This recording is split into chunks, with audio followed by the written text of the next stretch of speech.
Bueno, muy bien, ahí lo veíamos al presidente Kirchner, que, bueno, cuando después llegó al gobierno y gracias al hoy vicepresidente Vudú, bueno, se consiguió estatizar las FJP. A mí lo que me gustaría, vos, es si en un ratito chiquito nos podés explicar qué se logró gracias a nacionalizar las FJP. ¿Qué se pudo hacer? Sí, yo dos o tres cosas porque no es solamente nacionalizar las FJP. La primera es, muchas veces el daño no es solo lo que dicen, sino lo que no dicen. La política nosotros la entendemos como lo cotidiano, ¿no? Lo que le resuelve las cuestiones cotidianas a la gente, las viviendas que se hacen por procrear, la persona que se jubila. Yo lo vivo, cuando jubilamos a una persona cómo se emociona, que saca la obra social, la familia que cobra la asignación, que una familia más vulnerable, con más problemas, pero que vive de una manera... el hecho lo vive como una manera relevante. Todo eso no existe para los grandes medios, no existe, no son nunca tapa de diarios los 120.000 casas que se están haciendo con Procrear o los 30.000 nuevos jubilados por mes. Entonces, por eso quería resaltar esto, lo que no se dice es también un tema no menor, por eso me parece muy bien reflejado en el informe. La segunda, la seguridad social cambió mucho en todos estos años. Y no es solamente haber estatizado los ahorros de los argentinos que antes administraban los privados y ahora lo administra el Estado. Hubo dos o tres medidas que han sido centrales. La primera fue incorporar a aquellos que no se podían jubilar. La Argentina había un Estado en retirada que no contaba con los recursos que administraban los privados y que los argentinos no se podían jubilar. Llegaban a los 60 años las mujeres, 65 los hombres y no había forma de jubilarlos. Y no eran jubilados truchos. Eran argentinos y argentinas que dejaron toda la vida. El otro día en la comisión del Congreso de la Nación, en el Senado, en el tratamiento del segundo plan de inclusión jubilatoria que se presentó la presidenta y que se está impulsando en el Congreso, un senador de la oposición decía: mi papá en el año 88 trabajó toda su vida en el campo, le habían hecho unos aportes, fue a jubilarse y no pudo jubilarse. Y se murió sin jubilarse. Se murió sin jubilarse. Y mi papá no era ningún trucho. Mi papá laburó toda su vida y yo fui un trabajador y soy gremialista de Neuquén. Lo que le quiero decir, era una situación muy común en la Argentina. Entonces, la primera gran medida que tomó Néstor Kirchner, que profundizó y ahora estamos profundizando con la presidenta, es haber incorporado a millones de argentinos que en un momento habían hecho el aporte o habían trabajado y no estaba el Estado para controlar al sistema jubilatorio. Hoy tenemos casi 6 millones de jubilados y pensamos llegar a 6,5 millones de jubilados. La segunda, la recomposición de los saberes. Al principio se hizo aumentando más la mínima que el resto de las jubilaciones. Yo entiendo, estaba Kirchner en el poder, al frente de la presidencia, y que tenía algunos mangos, recursos que tenía la seguridad social, ¿qué hacía? Aumentaba a los que más tenían o a los que menos. Y bueno, ustedes lo vieron, la responsabilidad, el anclaje está en aquellos que más lo necesitan. Después vino a reparar toda esa situación con la ley de movilidad jubilatoria, que es la que si después doy algunos detalles, que viene a resolver estructuralmente el tema. Y después lo caradura de aquellos que decían que era confiscatorio los recursos de las recuperar el Estado los recursos de las AFJPs. A nosotros nos pasaron 80.000 millones de pesos. Hoy tenemos 410.000 millones de pesos. Lo hemos multiplicado por varias veces. Hemos dado cuenta al Congreso de la Nación de cada decisión de inversión. Nos ahorramos en los últimos 5 años más de 40.000 millones de pesos en comisiones, que antes iban a los gerentes de la AFJP o las grandes corporaciones financieras y no sabíamos qué hacían con esa plata. Y los recursos están volcados a obras de infraestructura, a autopistas, a centrales termoeléctricas, a Procrear, en donde las familias hacen su vivienda y la pagan a 20, 30 años. Y además son rentables y seguros. Y tenemos un ahorro todos los argentinos para que no ocurra lo que ocurrió oportunamente, que ante el primer ajuste la variable eran los jubilados y no necesariamente los que tenían que ser variable de ajuste. Con lo cual hay un cambio de lógica muy importante. Y esto permitió no solo que haya nuevos derechos, la asignación universal por hijo, progresar, un sistema de mayor cobertura jubilatoria, sino la movilidad jubilatoria, estructuralmente resolver un problema que tenía muchos años y cerrar una herida con unos resultados notables. Es mentira que lo que dijeron, lo reconocen, no voy a negar, Morales me lo ha reconocido en la comisión de previsional cada vez que yo me equivoqué en su momento. La fórmula de movilidad funciona y funciona bien, me lo dijeron, no lo hacen público, pero son públicas esas reuniones. Pero lo que les quiero decir, ha funcionado, ha mejorado el haber de los jubilados y falta muchísimo. Y yo quisiera que ganen mucho más los jubilados, pero me parece que este es el camino. Y hay dos cosas centrales, no solo se mejoró el ingreso de cada jubilado, sino hay un dato que me parece que es contundente. De cada 10 hogares en donde hay jubilado, en 8 hay al menos 2 ingresos jubilatorios. O porque el señor y la señora es jubilada, o al revés, o porque la señora o el señor tiene jubilación y pensión. Con lo cual aumentó mucho el ingreso del haber del hogar en donde hay un jubilado. En definitiva, y hay un dato que también profundiza esto, los argentinos en el año 2001, con un PBI mucho más chico, destinamos el 4% de lo que producíamos a pagar jubilaciones y pensiones. Hoy destinamos el 8%. Eso es inocultable. Claro. Eso es el esfuerzo que hacemos, que producimos todos los argentinos. Que faltan cosas seguro, pero la verdad es que en todos los aspectos hemos mejorado. El financiamiento de los jubilados, antes tenían tasas usureras por las mutuales, implementamos una tarjeta para que tengan financiamiento, hoy es la mitad que cualquier banco del sistema financiero argentino. El pago de sentencias, no solo venimos a resolver un tema estructural con la movilidad para que no haya nuevos juicios, sino fundamentalmente estamos pagando como nunca y de manera transparente. Yo no elijo ningún expediente, corresponde o no corresponde según un orden de prelación. Todos esos cambios, esas transformaciones que apuntan a la transparencia, apuntan a fortalecer el Estado, a cumplir en tiempo y forma. 17 millones de pagos hace el ANSES todos los meses. 17 millones de pagos entre jubilados, pensiones no contributivas, pensionados, asignación universal, salario familiar, seguro por desempleo, prestaciones que tienen que ver con los cambios de los propios jubilados. ¿Cuánto faltan jubilar? ¿Cuánto, digamos, 470.000 argentinos, de los cuales 300.000 son de muy bajos recursos. Imaginémonos esas 300.000 familias el día antes y después de que reciben un haber jubilatorio. Que tienen la seguridad que tienen una obra social, una tarjeta de débito, van al cajero y todos los meses cobran. Remedios gratis. Los remedios gratis, pero eso que es lo cotidiano, sobre todo en el norte de la Argentina y en la zona, lo cotidiano no forma parte de ninguna etapa de ningún lado. Cuando se trató la ley de movilidad jubilatoria en el Congreso de la Nación, que fue aprobada por unanimidad, nosotros que no aportamos al diálogo, al debate, unanimidad es consenso, claramente, consenso real, no salió a ningún lugar. Por eso, vuelvo a repetir, no es solamente lo que dicen, sino lo que ocultan.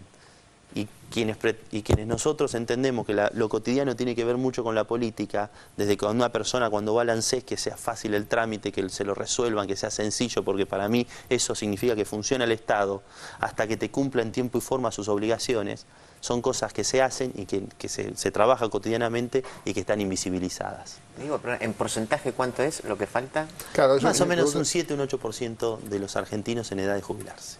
Y por lo general los más humildes. Ahí en la ley pusimos algo que para nosotros es de estricta justicia, que es que vamos a hacer un análisis patrimonial, porque nos hemos encontrado casos que a través de un gestor la quieren jubilar a la señora como empleada doméstica y vive en el barrio más coqueto de la Argentina. Y me parece que estafar al Estado no tiene, me parece que hay que cuidarnos. Por eso, también nos ocupamos de que las injusticias no se realicen en términos sociales.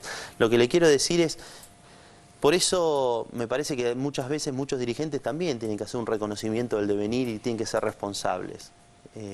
Se multiplicó por 4 la cantidad de recursos por 5 la cantidad de recursos que tenemos los argentinos en el sistema de seguridad social. Y además de todo lo que pagaste, digamos, ahora hay 400.000 millones de mangos, pero además lo que pagamos es se fue pagando y seguís con el Progresar y con el Progresar. Eso es interesante aclararlo. ¿Cómo funciona el sistema de seguridad social?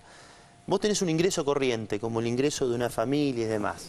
Con ese ingreso corriente, que es el 60% aportes y contribuciones y el 40% impuestos, con lo cual lo que dijo la presidenta el otro día, cualquier argentino, en cualquier lugar de la Argentina, no importa la edad que tenga y no importa si es registrado o no registrado, aporta a la seguridad social. Entonces, de cada 100 pesos que entra, 60 son aportes y contribuciones y 40 son impuestos. Con eso pagamos básicamente jubilaciones y pensiones, el 80%. El resto de los derechos, la asignación, salario familiar, pensiones no contributivas. Después tenemos el ahorro, que hay que cuidarlo y hay que invertirlo y tiene que rendir. Y tiene que rendir para que crezca, para que podamos en el futuro hacer frente a las necesidades que tengamos, pero además tiene que generar trabajo. Y a veces resignamos algún punto de rentabilidad, pero porque queremos que no esté expuesto a los mercados. Entonces les puedo asegurar que cuando aumenta fuerte el mercado, el fondo no crece tanto, pero también cuando baja fuerte tampoco baja tanto. Y eso tiene que ver con esta lógica de no exponerse a los mercados financieros y a la timba financiera, sino exponerse a cuestiones reales. ¿Qué prefiero? Prefiero prestarle una hipoteca. Detrás de una hipoteca, ¿qué hay? Hay un terrenito, hay una casa, un trabajador que labura y que en vez de alquilar un alquiler paga una cuota de una hipoteca. Gente real. Y la pagan, no hay morosidad. Hay 43.000 casas terminadas, 5 morosos. Terminadas y que en 43.000... La cifra porque es impresionante. ¿Cuántas casas terminadas? Hay 43.000 casas, familias que tenían su terrenito, presentaron el plano en el banco hipotecario, salieron sorteadas por sorteo, algo inédito, transparente, absoluto, a dedo ninguna. Se hizo la casa, los 4 desembolsos, certificó el banco el fin de obra, la gente está viviendo, está pagando la cuota, de 43.000 casas, solo 5 morosos. Con lo cual la gente cuando tiene su trabajo, la cuota es buena, paga. ¿Lo sabe Sanz? Si lo saben, mucho no le interesa, la verdad es eso. No, hay una cosa que de tu análisis, no tengo nada que agregar a lo que vos ya sabés. Primero hay una contradicción positiva, que un hombre muy joven, que le falta mucho para jubilarse, maneje los destinos precisamente de los jubilados. Segundo, el lenguaje. El lenguaje, la palabra jubilado, todos ya saben de dónde proviene. De jubileo, de júbilo, de regocijo. Y acá significó tristeza toda la vida. Desde los últimos, de los años 90 o 80 y tantos, significó tristeza, pobreza, abandono. Marginación. Cuando vos estás marcando las inversiones de ANSES, estás hablando, ¿sabés qué? Yo estoy haciendo mi traducción de hombre mayor, obviamente que ha tenido padres jubilados. Estás haciendo una versión de la vida. Es decir, si ANSES tiene toda esa organización, y se dice en el mundo, los economistas ortodoxos durante muchos años dijeron que la jubilación era inviable, porque la prolongación, corregime si digo algo, que la prolongación de la vida humana hacía prolongar precisamente la etapa jubilatoria. Mientras que antes un hombre se moría a los 60 años, 65, no tenía tiempo de cobrar mucha jubilación porque se moría. Era una cuestión etaria. El tiempo prolongó la vida humana, por lo menos en los países que tienen algún desarrollo, y la jubilación se hizo inviable para países europeos, para muchos. Aquí al revés, es un fenómeno porque ANSES no solo organiza la jubilación de una manera aumentativa, sino que produce el mecanismo asistencial del PAMI, que precisamente lo que hace es prolongar más la vida del jubilado. Por lo cual, a sabiendas de que es un costo mayor, al contrario de lo que pensaba Patricia Bullrich y de la Rúa en estos informes que vimos, están ampliando los derechos del jubilado, de manera que si vive 100 años, la jubilación le va a tocar entre 60 que se jubila, 40 años de jubilación. Esto es un fenómeno, por eso dije la palabra jubileo, regocijo, y generalmente en los años 90, todos ustedes lo saben, la palabra PAMI es un PAMI, significaba algo despectivo para el jubilado. Es un PAMI. Sí. Mirá, es un PAMI. Esto, la regeneración de la palabra a través de hechos y no de relatos, sino de hechos comprobables como los que vos estás contando, creo una revivificación de lo que significaba esta palabra en la Argentina. Te doy un dato adicional en esa línea de pensamiento que tiene que ver con no solo la expectativa de vida y lo que está en los neoliberales o en los mercados y demás con respecto al sistema de seguridad social y que hay que privatizarlo y ese tipo de cuestiones, sino el fomento a la vida. Nosotros tenemos un sistema de protección social muy de avanzada y en ese contexto del sistema de protección social muy de avanzada, nosotros protegemos a los chicos de los trabajadores formales, pero también a los chicos de los trabajadores informales. Y la asignación por embarazo, que pasa desapercibida, pero que ha dado resultados notables, no posiblemente por la asignación en sí, sino fundamentalmente por la obligación del control de salud, permite que 95.000 mamás por mes cobren el salario, la asignación por embarazo, de familias humildes, vulnerables, que además mejora la expectativa de vida, baja la mortalidad infantil, la mortalidad materna y ese tipo de cuestiones. Con lo cual estamos actuando en toda la organización, desde el inicio de la gestación hasta el último día. Y lo hacemos con un nivel de amplitud enorme y lo tratamos de hacer eficientemente y además con esta lógica, con la lógica de que queremos seguir fomentando la demanda, que queremos seguir fomentando, a diferencia de lo que ocurría años atrás, que había lo que decían la lógica del mercado, hay que reducir los gastos. Nosotros hay una ley de ampliación jubilatoria que vamos a incorporar 500.000 nuevos jubilados. Y es sustentable el sistema para pagarlo en tiempo y forma, y si no, tendremos los ahorros suficientes para cumplir con las obligaciones, y creemos que proteger a nuestros abuelos es una obligación. Y nos parece absolutamente injusto que haya cientos de miles de abuelos y personas que dejaron la vida por la Argentina o por formar una familia o trabajaron fundamentalmente en el campo, en actividades que nunca le hicieron los aportes, que no estén jubilados. Entonces hemos ampliado el número de jubilados, hemos mejorado el haber de ellos y estamos haciendo una verdadera apuesta porque queremos tener un Estado como el que fuimos. Porque en algún momento Argentina fue un Estado normal, con alto nivel de cobertura jubilatoria, con pleno empleo. Por algo pasó en la Argentina para dejar de ser eso. Entonces queremos estar y ser lo que fuimos.